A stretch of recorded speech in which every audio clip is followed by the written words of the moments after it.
This has never been done before, Dr. Riley said excitedly to the assembled team, brushing a lock of straight, black hair behind her ear. The bright, fluorescent lights of the laboratory sparkled off her glasses. If successful, this will be a first for the human species, a first for science and technology. We should all be proud. The experiment will begin in 60 seconds. A female robotic voice stated calmly through the speakers, sounding as cool as a swimming pool on a hot day. Please put on your safety glasses now. The laboratory door will automatically lock in 3 seconds. After a slight pause, the mechanical deadbolts clicked shut, locking the heavy steel door in place. Our team of a dozen highly esteemed researchers and scientists watched through the safety glass. I observed the tons of iron and nickel piled high in the laboratory with a sense of awe. The square blocks of metal loomed hundreds of feet in the air. Many hundreds of thousands of pounds of material would be used to create the first black hole. The experiment area itself was the size of a football stadium and had cost billions of dollars to construct. No one knew what to expect. Some of the scientists had bet that the experiment would not work, that the gravitational well created by the thousands of lasers and superconducting magnets would be insufficient to create a black hole of any size. Others bet that a micro black hole would be created, but that it would evaporate in a matter of milliseconds or even nanoseconds. Magnetic well activated, the robotic voice stated calmly as a deep, vibrating hum started all around us. The metal cubes in the enormous laboratory shook and danced as if the first tremors of an earthquake had passed through the floor. Slowly, the enormous cubes twitched and clattered against the concrete floor. Within a couple seconds, they began slowly rising into the air. Hundreds of thousands of pounds of crushing, suffocating weight hovering a few inches above the ground. The countless gigantic magnets surrounding the laboratory gave a cyclical whirring cacophony. It sounded as if the 4 horsemen of the apocalypse were flying in circles around us, shaking the entire building with their fury and might. Lasers will activate in 5 seconds. 4, 3, 2, 1. All the scientists and researchers counted down with the cold robotic voice mouthing the words. As the penultimate moment arrived, I forgot myself in the roaring of the group consciousness. All the colors of the world seemed to grow brighter and more saturated. A collective gasp went through the room as a blinding light poured out from the shatterproof glass windows in front of us. It felt as if I were staring into the dawn of creation and seeing the Big Bang itself. The dark shielding of the protective glasses prevented the cosmic explosion from permanently blinding me, though I still had to turn my face away after a few moments. The eruption felt like staring straight into the face of God.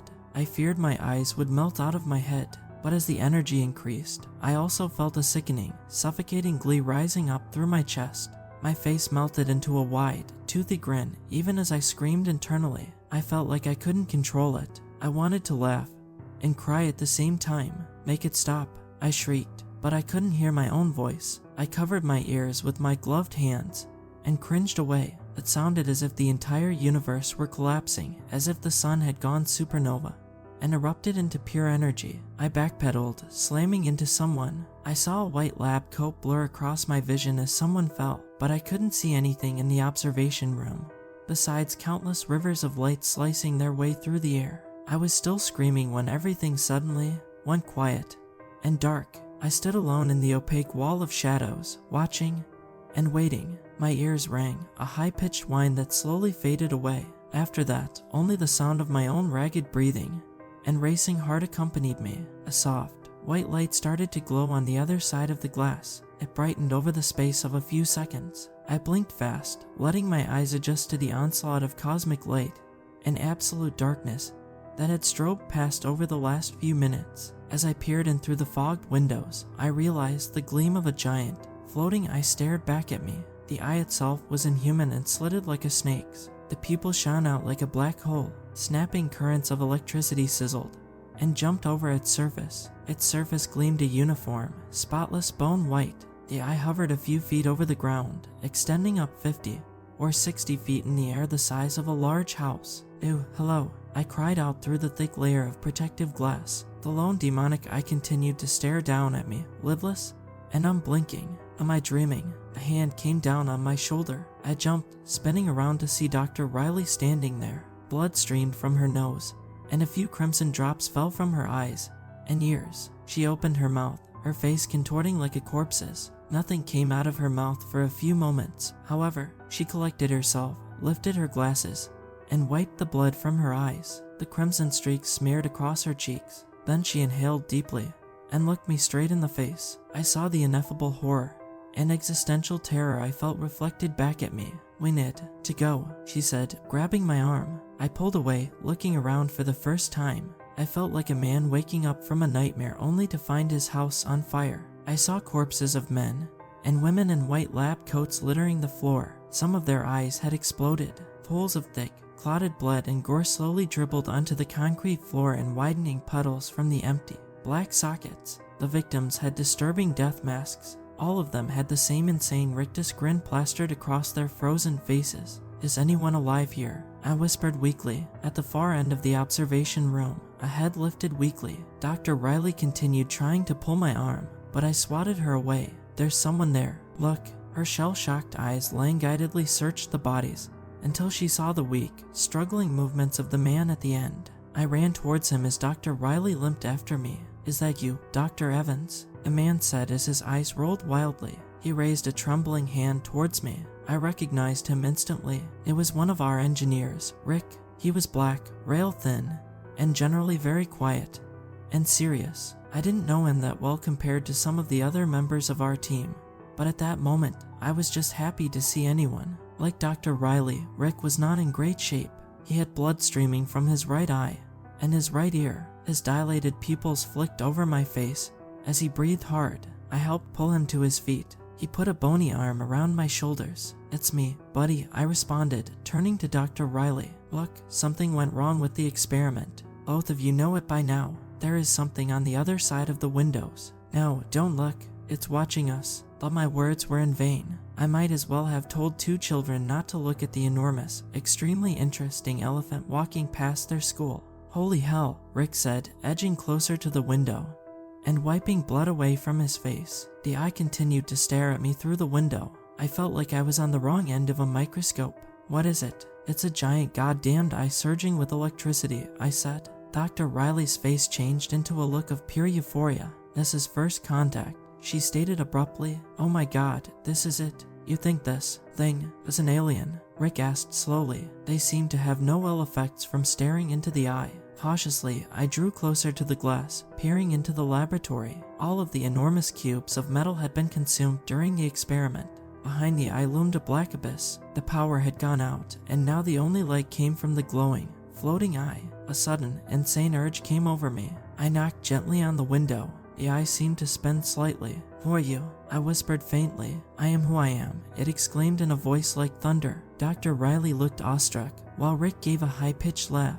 "It thinks it's Jehovah," he said, giggling and wiping blood from his eye. "That's the same answer God gave to Moses when he asked that exact question." I looked at Rick in astonishment. He stepped forward. "Why are you here?" Rick asked loudly, his voice confident and steady. The eye flicked toward him, the slitted pupil dilating and contracting slightly as it stared in through the window. "I am everywhere at once, yet no one sees me. I pass eternity in the shadows. I have always been here," it roared in a voice like the rushing of a waterfall. My ears rang, and the ground shook with every word. It felt like the being was speaking directly into the center of my heart and my mind rather than transmitting words through the air. "This is really interesting and everything, but I think we should do something about, the dead bodies of our coworkers," I interrupted. Rick and Dr. Riley looked stunned, as if they had just stumbled out of a coma. They glanced back at the bodies littering the floor like dead leaves, seeing the blood dripping out of their exploded eyes.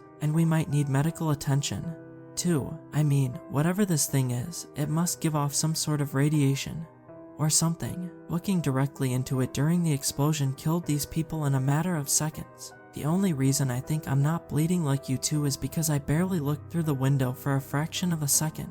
"That's a great point," Dr. Riley said, excited. She turned to the eye. "Why did you kill our coworkers?" "No one can look on the face of God except he who is of God," the eye said, the words exploding all around us like nuclear blasts. "The human mind and body cannot experience eternity. It consumes flesh like a virus. I think we should get out of here," I said, but Rick and Dr. Riley looked at me like I was something they had just scraped off the bottom of their shoes. "Seriously, guys, do you have any idea of the importance of this moment? Dr. Riley asked, fixing her glasses. I noticed how the smears of blood covered one of her lenses. This is either our first contact with an extraterrestrial species, or an encounter with God, or some sort of God anyway. Perhaps not the Judeo-Christian God, I don't know, but we should be videotaping this, Rick said bitterly. This will go down in history.